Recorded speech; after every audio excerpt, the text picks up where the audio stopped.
Bem-vindos ao canal Surpreendidos pelo Reino. Vamos dar continuidade ao livro Campos de Batalha da Mente, pastora Joyce Meyer. Seja edificado por essa leitura, mas não fique só para você. Nos ajude a divulgar antes de iniciar a leitura. Dê seu like, nos ajude comentando, se inscrevendo no canal e acionando o sininho de notificação. Vamos espalhar conhecimento da palavra, que essa leitura venha de encontro ao seu coração. Compartilhe nossa página para que os outros possam também ser edificados. Amém? Capítulo 11. Uma mente duvidosa e descrente. Homem de pequena fé, por que duvidastes? Mateus, capítulo 14, versículo 31. Admirou-se da incredulidade deles. Marcos, capítulo 6, versículo 6. Geralmente falamos sobre dúvida e descrença juntas, como se elas fossem a mesma coisa. Na verdade, embora elas possam estar ligadas, as duas são coisas muito diferentes.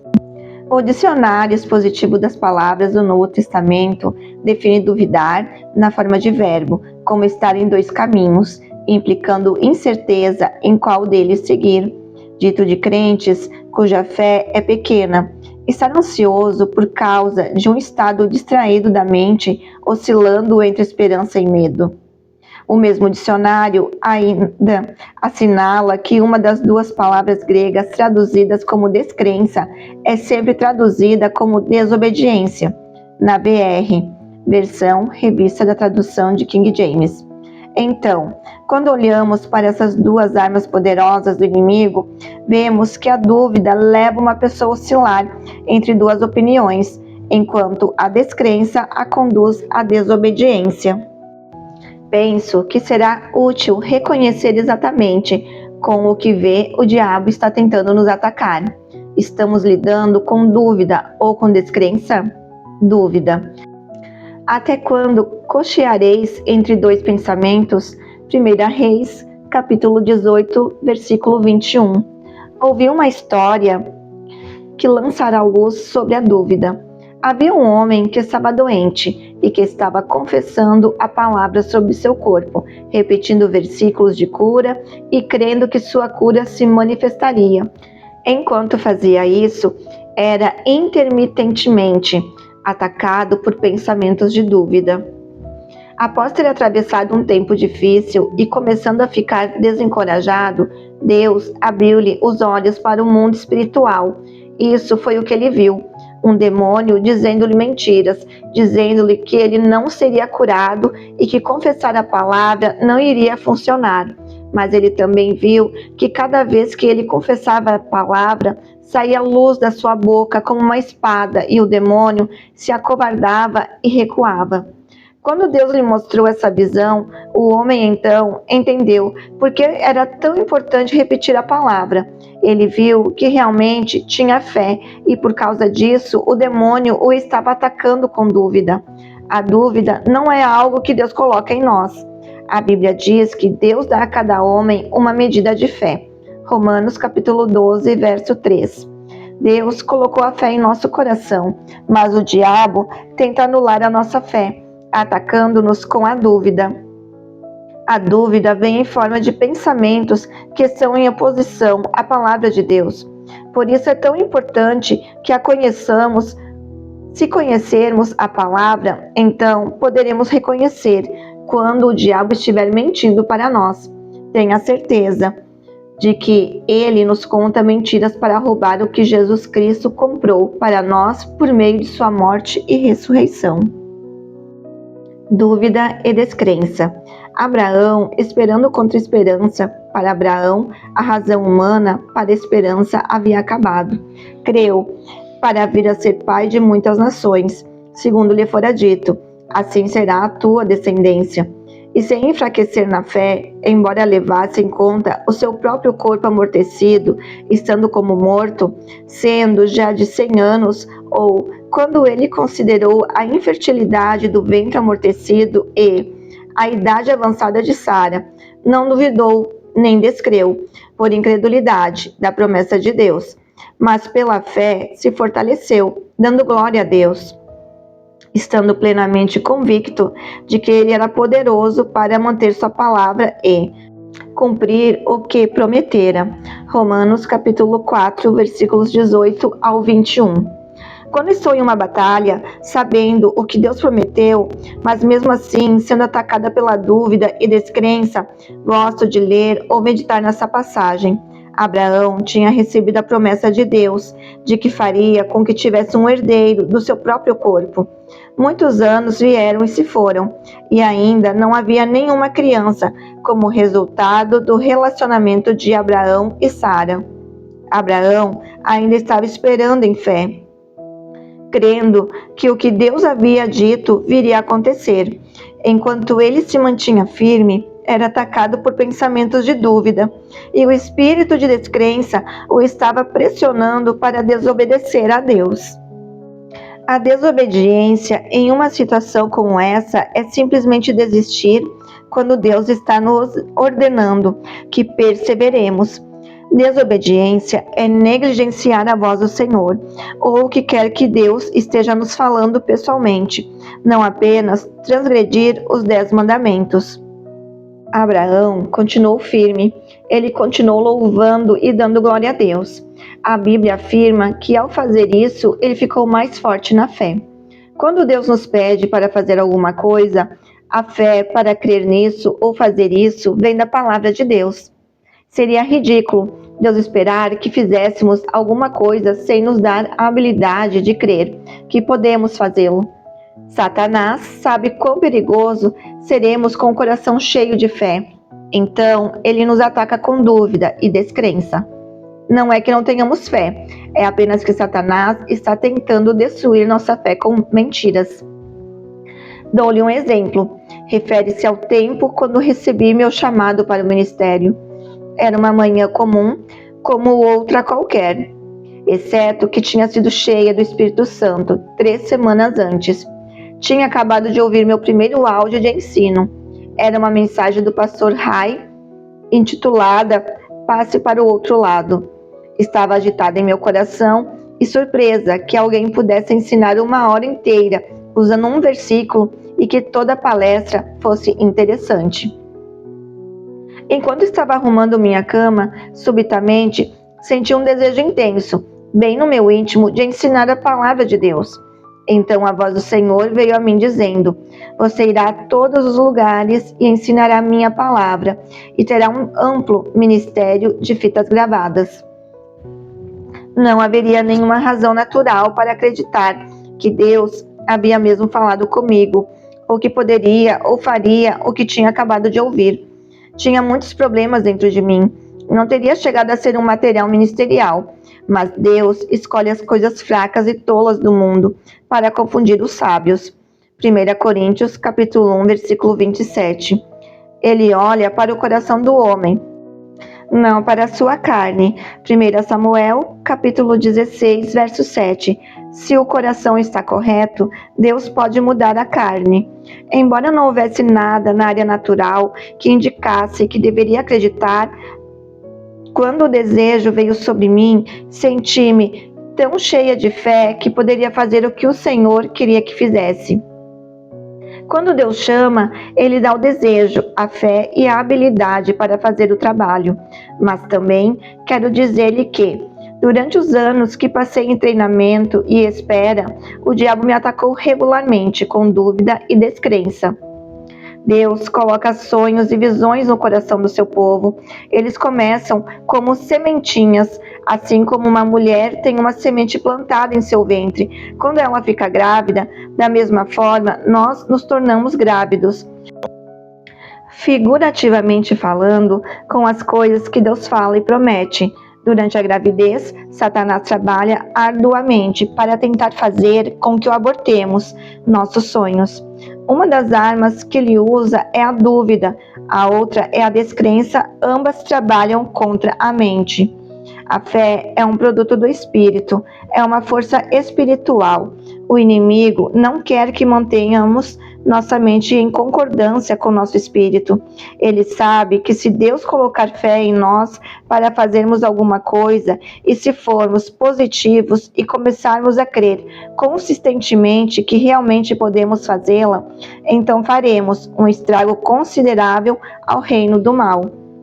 Continue andando sobre as águas. Entretanto, o barco já estava longe, em mar alto. Há muitos estádios. Um estádio corresponde a aproximadamente 200 metros da terra, batido e açoitado pelas ondas, porque o vento era contrário. Na quarta vigília, entre 3 e 6 horas da noite, foi Jesus ter com eles, andando por sobre o mar. E os discípulos, ao verem-no andando sobre as águas, ficaram aterrados e exclamaram: é um fantasma. E tomados de medo, gritaram. Mas Jesus imediatamente lhes disse: tende bom ânimo, sou eu, não temais. Respondendo-lhe Pedro, disse: se és tu, Senhor, manda-me ir ter contigo por sobre as águas. E ele disse: vem. E Pedro, descendo do barco, andou por sobre as águas e foi ter com Jesus. Reparando, porém, na força do vento, teve medo e, começando a submergir, gritou: salva-me da morte, Senhor. E prontamente Jesus, estendendo a mão, tomou-o e lhe disse: homem de pequena fé, por que duvidastes? Subindo ambos para o barco, cessou o vento. Mateus capítulo 14, versículo 24 ao 32. Enfatizei o último verso porque quero chamar a sua atenção para o programa que o inimigo esboçou nessa passagem. Pedro, ao comando de Jesus, apressou-se a fazer algo que não havia feito antes. Para falar a verdade, ninguém, exceto Jesus, jamais havia feito isso. Isso demandava fé. Pedro cometeu um erro, gastou muito tempo olhando a tempestade. Ele ficou amedrontado, dúvida e descrença o assediaram e ele começou a afundar. Ele gritou para que Jesus o salvasse e Jesus o salvou. Mas observe que a tempestade cessou assim que Pedro voltou para o barco.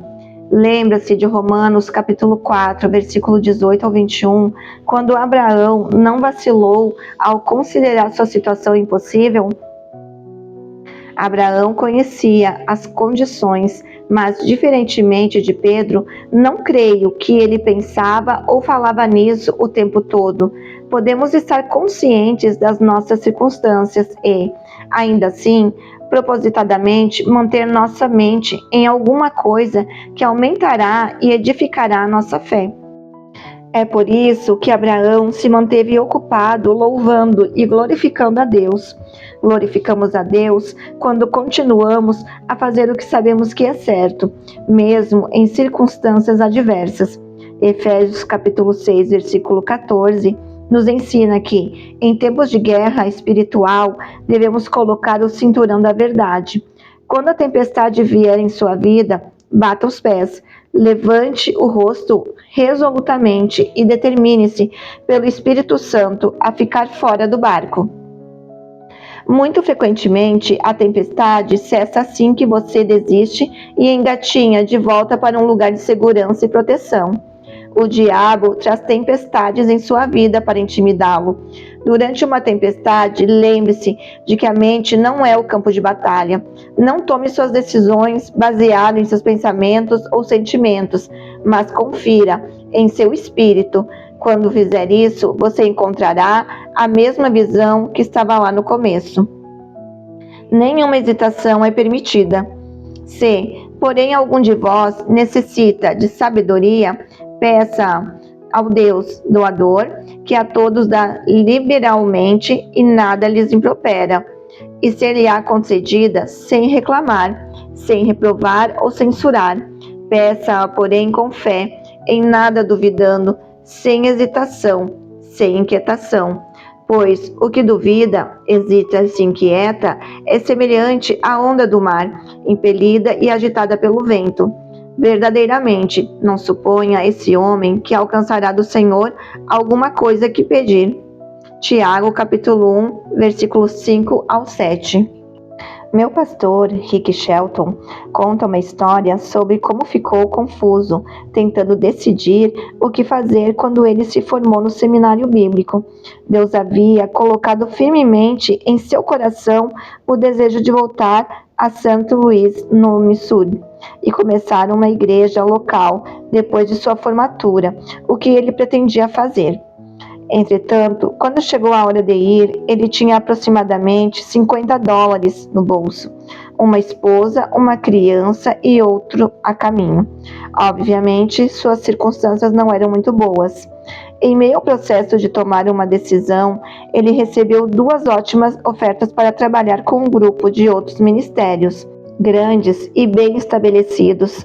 Seu salário teria sido bom, as oportunidades ministeriais eram atrativas e, se nada mais houvesse, apenas a honra de trabalhar para qualquer desses ministérios teria animado seu ego.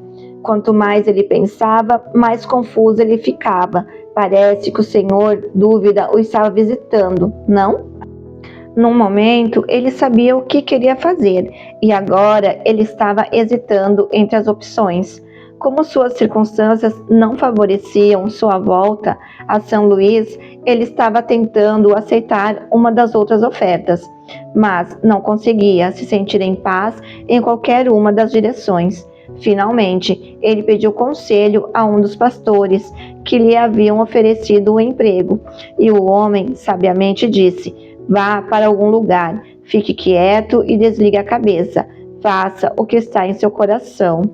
Quando ele seguiu o conselho do pastor, descobriu rapidamente que em seu coração estava a igreja em São Luís. Ele não sabia como poderia fazê-lo com o que tinha em mãos, mas ele seguiu em frente, obediente, e os resultados foram maravilhosos. Hoje, Rick Shelton é o fundador e o pastor principal do Life Christian Center, em São Luís. Atualmente, a Life Christian Center é uma igreja de aproximadamente 3.000 membros, com alcance mundial. Milhares de vidas têm sido abençoadas e transformadas ao longo dos anos por meio desse ministério. Fui pastora adjunta lá por 5 anos e meu ministério Life Onward nasceu durante esse tempo. Pense em quanto o diabo teria roubado, mediante a dúvida e a descrença, se o pastor Shelton tivesse sido dirigido pela cabeça em vez de pelo coração. A dúvida é uma escolha. Cedo de manhã, ao voltar para a cidade, teve fome e, vendo uma figueira à beira do caminho, aproximou-se dela e, não tendo achado senão folhas, sabendo que na figueira os frutos aparecem ao mesmo tempo que as folhas, disse-lhe: "Nunca mais nasça fruto de ti." E a figueira secou imediatamente. Vendo isso, os discípulos admiraram-se grandemente e exclamaram: "Como secou depressa a figueira?" Jesus, porém, lhes respondeu: "Em verdade vos digo que, se tiverdes fé, uma confiança verdadeiramente firme, e não duvidardes, não somente fareis o que foi feito à figueira, mas até mesmo, se a este monte disserdes: ergue-te e lança-te no mar, tal sucederá. E tudo quanto pedis em oração, crendo e realmente acreditando, recebereis." Mateus capítulo 21, versículos 18 ao 22. Quando seus discípulos se maravilharam e perguntaram a Jesus como ele era capaz de destruir a figueira com uma palavra apenas, em essência, ele lhes disse: "Se vocês tiverem fé e não duvidarem, vocês podem fazer a mesma coisa que fiz a figueira, e outras obras maiores farão." João capítulo 14, versículo 12. Nós já estabelecemos que a fé é o dom de Deus, então sabemos que temos fé. Romanos capítulo 12, versículo 3. Mas a dúvida é uma escolha, é a tática de guerra do diabo contra a nossa mente. Como você pode escolher seus próprios pensamentos quando a dúvida vier? Você deverá aprender a reconhecê-la pelo que ela é e dizer: "Não, obrigado", e continuar crendo. A escolha é sua. Incredulidade é desobediência. E quando chegaram para junto da multidão, aproximou-se dele um homem que se ajoelhou e disse: "Senhor, compadece-te de meu filho, porque é lunático e sofre muito, pois muitas vezes cai no fogo e outras muitas na água. Apresentei-o a teus discípulos, mas eles não puderam curá-lo. Jesus clamou: Ó geração incrédula e perversa, até quando estarei convosco? Até quando vos sofrerei? Trazei-me aqui o menino. E Jesus repreendeu o demônio, e este saiu do menino. E, desde aquela hora, ficou o menino curado. Então os discípulos, aproximando-se de Jesus, perguntaram em particular: Por que motivo não podemos nós expulsá-lo? E ele lhe respondeu: Por causa da pequenez da vossa fé. Mateus capítulo 17, versículo 14 ao 20. Lembre-se, a descrença conduz à desobediência. Talvez Jesus tenha ensinado a seus discípulos certas coisas a fazer naqueles casos, e descrença os tenha levado a desobedecerem, portanto, eles foram mal-sucedidos. De qualquer forma, o ponto é que a descrença, com a dúvida, impedirá que façamos o que Deus nos chamou e ungiu para realizar na vida. Isso também nos impedirá de experimentar a sensação de paz que Ele quer que desfrutemos ao encontrarmos descanso para a nossa alma nele. Mateus capítulo 11, versículo 28 e 29. O descanso sabático. Esforcemo-nos, sejamos zelosos e nos empenhemos, pois, por entrar naquele descanso de Deus, para conhecê-lo e experimentarmos por nós mesmos, a fim de que ninguém caia, nem pereça, segundo o mesmo exemplo de descrença, desobediência, na qual caíram os que estavam no deserto. Hebreus capítulo 4, versículo 11. Se você ler todo o capítulo 4 da carta aos Hebreus, verá que ele está falando sobre um repouso sabático que está à disposição do povo de Deus. Debaixo da antiga aliança, o sábado era observado como um dia de repouso. Debaixo da nova aliança, esse descanso sabático aqui referido é um lugar de descanso espiritual. É um privilégio de cada crente recusar preocupar-se ou ter ansiedade. Como crentes, podemos entrar no descanso de Deus. Uma observação cuidadosa de Hebreus capítulo 4, verso 11, revela que só entraremos naquele descanso crendo e seremos privados dele pela descrença e pela desobediência. A desobediência nos manterá em um viver desértico, mas Jesus providenciou um lugar permanente de descanso, que pode ser habitado apenas se vivemos pela fé. Vivendo em fé. Visto que a justiça de Deus se revela no Evangelho, de fé em fé. Como está escrito, o justo viverá por fé. Romanos capítulo 1, verso 17. Lembro-me de um incidente que pode ilustrar esse ponto com muita clareza. Certa noite, estava andando pela minha casa, tentando fazer alguns serviços domésticos e estava muito infeliz. Não tinha nenhuma alegria, não havia paz no meu coração. Ficava perguntando ao Senhor, o que está errado comigo? Frequentemente me sentia daquela maneira e, sinceramente, queria saber qual era meu problema. Estava tentando seguir todas as coisas que estava aprendendo em minha caminhada com Jesus, mas alguma coisa certamente parecia estar faltando. A essa altura, o telefone tocou. Enquanto estava conversando, dava uma olhada em uma caixa de cartões de versículos bíblicos que alguém me havia mandado. Na verdade, não estava olhando para nenhum deles, apenas mexendo neles enquanto estava o telefone. Quando desliguei, decidi escolher um ao acaso para ver se conseguiria algum encorajamento. Tirei Romanos capítulo 15, versículo 13. E o Deus da esperança vos enche de todo gozo e paz no vosso ser, através da experiência da vossa fé, para que sejais ricos e abundantes, de esperança no poder do Espírito Santo. Eu vi. Todo o meu problema era a dúvida e a descrença. Estava fazendo a mim mesma infeliz por acreditar nas mentiras do diabo. Estava sendo negativa. Não poderia ter alegria e paz porque não estava crendo. É impossível ter alegria e paz e viver em descrença.